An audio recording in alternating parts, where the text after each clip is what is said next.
Assalamu alaikum rahmatullahi wa barakatuhu. Allah tells us in the Quran in Surah Al-Hujurat that He created us and divided us into nations and tribes so that we may get to know one another. My question to everyone is, what if you don't know yourself? And I don't mean you as an individual. I mean as a collective people. What if you don't know yourself? The African American has a very unique history. And from the time that we were brought here, we were stripped of our cultural identity. We were stripped of our language. We were stripped of our religion. We were stripped of our cultural mores, forays, our folk ways, things that were taboo. Cultural identity. We were stripped of who we were. As a result of that, since our time here in America, we have not been self-defining. Who we are as a people has been wholly controlled by exogenous forces. We have been defined by those other than ourselves.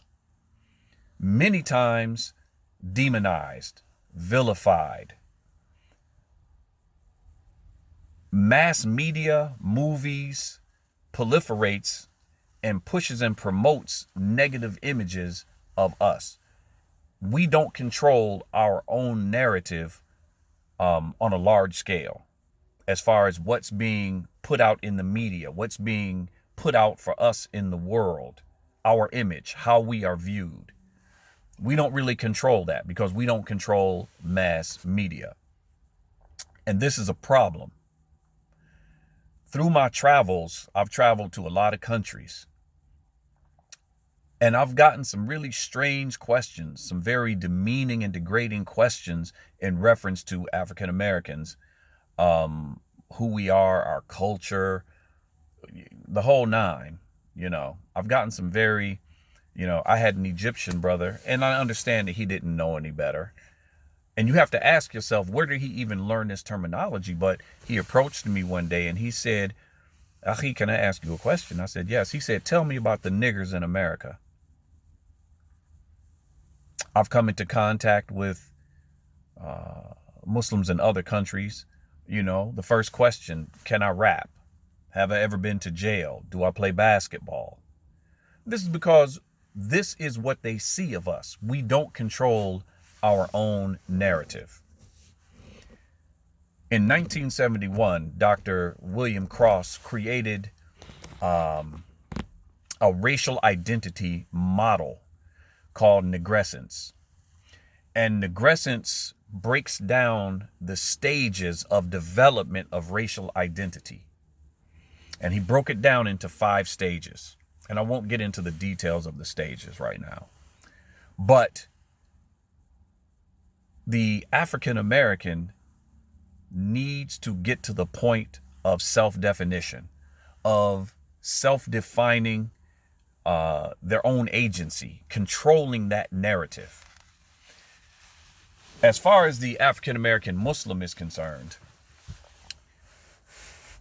when we look at the African American Muslim, many of the pathologies, shortcomings that we had in the dunya, we bring with us into the ummah, into Islam. Lack of identity is one of them.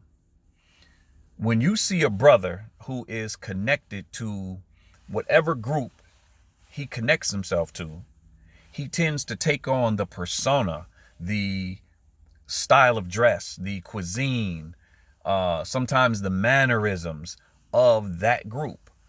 When you see an African American who's attached to the Jamaat Tabligh, which is a group that comes out of India or that subcontinent area, he tends to dress as if he is from that area and eats the food or prefers the food of that area. He is connecting himself to a culture, because we as African Americans do not have a culture that extends to another land.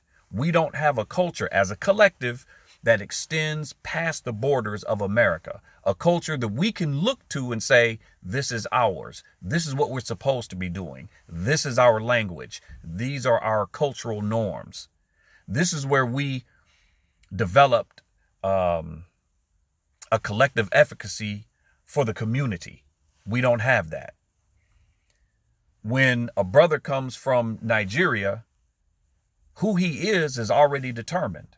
I can come and tell him all day he's X, Y, or Z, and he's going to say, no, I'm Nigerian, and this is what I am. A brother comes from Mexico, from China, from Russia, from Saudi Arabia, from Yemen. Doesn't matter. He has a self-identity. And no matter what you say, he knows who he is. He knows the food to eat. He knows the clothes to wear. He knows what's acceptable and what's not acceptable within his community, whether he's at home in his country or if he's here in America or if he goes to study in Saudi Arabia or wherever he goes. He has an identity. When I was in Singapore once, I went to the masjid, I prayed salah, and I fell asleep on the floor. When I woke up, there was a large Tablighi Jamaat in the masjid. They were Southeast Asian. As I walked by them, they gave me salams. I returned the salams. We began to talk, and that's when I found out they were Jamaat Tabligh. But what stuck out to me is that none of them were dressed like they were from Pakistan or India. They were all dressed like Southeast Asians. So if you saw them out, you wouldn't be able to say, oh, Jamaat Tabligh, oh, Pakistan, India. They were dressed like Southeast Asians. Why? Because they have their own culture, their own cultural identity. And this is something that we as African Americans many times tend to lack.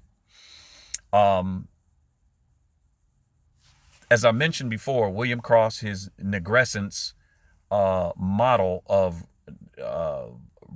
developing racial identity is something that I'm looking at using that framework and applying it to African American Muslims. I want to see how negrescence, the framework for it, can be used to aid Muslims, African American Muslims, to have their own identity. It is okay to be yourself. You don't have to be someone else. You don't have to dress like someone else. Someone will look at me and say, well, you're dressed like an Arab. Well, I lived in an Arab country. I lived in Kuwait. I've lived in Egypt. I've also been in Southeast Asia. So I wear clothes from all over the world, and I also wear Western style clothes. So I'm not locked into any one style of dress. I wear what makes me feel comfortable. I just left Salat al-Jumu'ah just now, so I have a thobe on. Alhamdulillah. I prefer this style of dress because I feel like it fits the sunnah for what a man should be wearing for the salah. But that's a personal preference. I'm not locked into any one style of dress. I'm comfortable in my own skin. But I wanted to sort of throw this out there and get some ideas. Do you agree with this? Does the African American as a whole, as well as the African American Muslim, need to focus on self-definition and controlling their own agency and stop allowing others to define us and tell us who we are? For the Muslim, we're less than a Muslim because we're not from this country or that country. That our Islam is subpar because we're not from here or not from there. And I think that sometimes we buy into that because we lack that confidence and lack that self-identity. So until we attach ourselves to somebody else looking for validation, we are less than. And I think this is a problem for us. Anyway, I'll leave that there. If you agree, please feel free to drop some lines. If you disagree, I want to hear that too, because I'm in the process of development right now. So the good and the bad, I accept it all. I read it all. Please, if you like this video, hit like, subscribe it, which is something I never ask people to do. In all the videos I've done, you've never heard me say, please subscribe. People tell me this is what you're supposed to say. So I'm going to roll with that. Subscribe the video or subscribe to the channel. If you like it, pass it on. I would like to get a lot of feedback to help me in how I'm going to attack this issue. Okay? I appreciate your time. Barakallahu feekum. Jazakum Allahu khair. Assalamu alaikum wa rahmatullahi wa barakatuh.